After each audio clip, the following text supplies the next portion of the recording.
The Mandalorian and now the Book of Boba Fett have been telling us what happened to Boba Fett after the events of Return of the Jedi.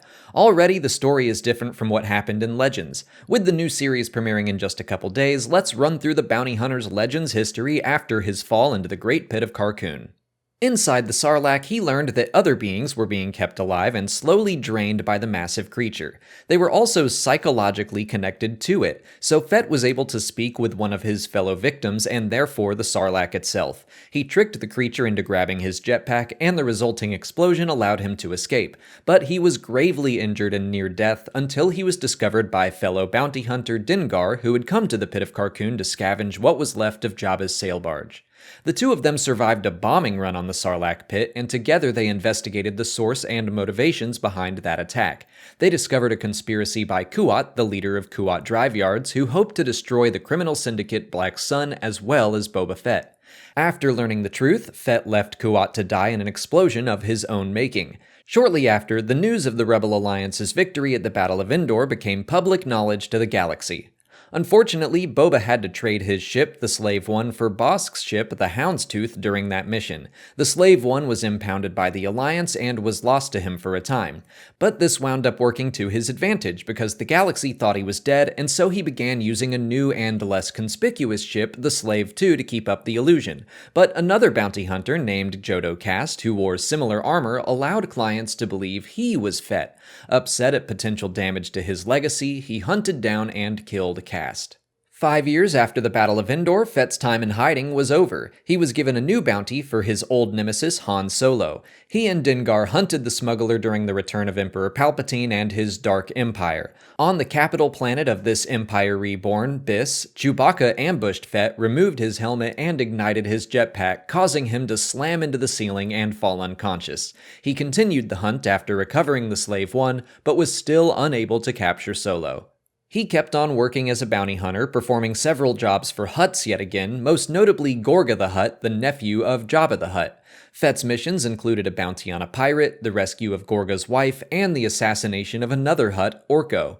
As the Galactic Civil War continued, the Imperial Remnant fractured into various factions. One of them, known as the Restored Empire, hired Fett to track down a former member of Palpatine's Royal Guard, Kir Kanos, to join their cause.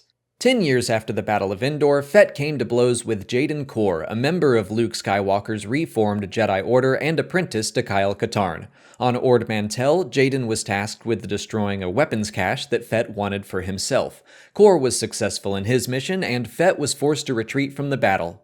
5 years later, when Fett was 50 years old, he was in rough shape. He required medical treatments to stave off a kind of cancer that was a side effect of his time in the Sarlacc.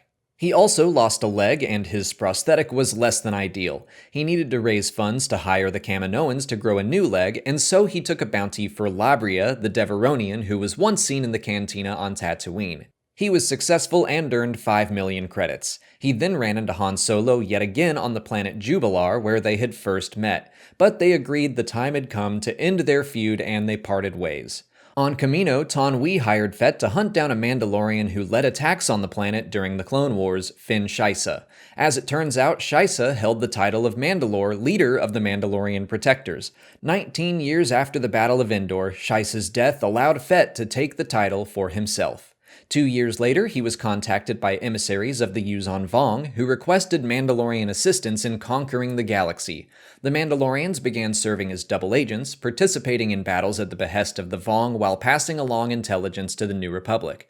Their cover was eventually blown, and the Vong attacked the planet Mandalore, so Fett led his Mandalorian protectors in liberating several Outer Rim planets, and even saved Han Solo during one battle. When the Yuuzhan Vong War ended, Fett was in his 70s and growing increasingly ill. His clone DNA was degrading, and so he began a mission to reverse the process. During the Second Galactic Civil War, he reconciled with his granddaughter, Murta Gev, and his daughter, Aelin Vel, who he hadn't seen in over 50 years. But Aelin was captured and killed by Jacen Solo, the son of Han Solo, who had fallen to the dark side. Bolstered by the loss of his daughter, Fett discovered a way to stop his illness and began training Jaina Solo to fight and kill her twin brother. Jacen captured Fett's granddaughter and used her blood to engineer a virus that was specifically targeted to her bloodline. He unleashed it on Mandalore, and while Fett wasn't present at the time, it meant he was never again allowed to set foot on the planet. When Jaina's training was complete, she confronted her brother, killed him, and rescued Fett's granddaughter. After the war, Boba sought out former Imperial and Chief of State of the Galactic Alliance, Natasi Dalla, who had been imprisoned by the Jedi. He requested her help in developing an antidote for the virus on Mandalore, and she accepted. And that's the story of Boba Fett from the Battle of Endor to 40 years later in Star Wars Legends.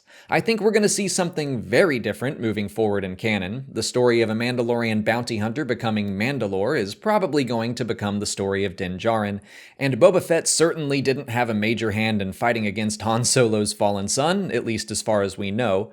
But we don't have to wait that much longer for the Book of Boba Fett, so make sure you like this video, subscribe to the channel to keep up with all of our Book of Boba Fett coverage, follow us on TikTok, Twitter, Instagram, and Facebook, and consider checking out our Patreon page for audio commentaries and video reactions for every Book of Boba Fett episode as it comes out. As always, thanks for watching, and may the Force be with you.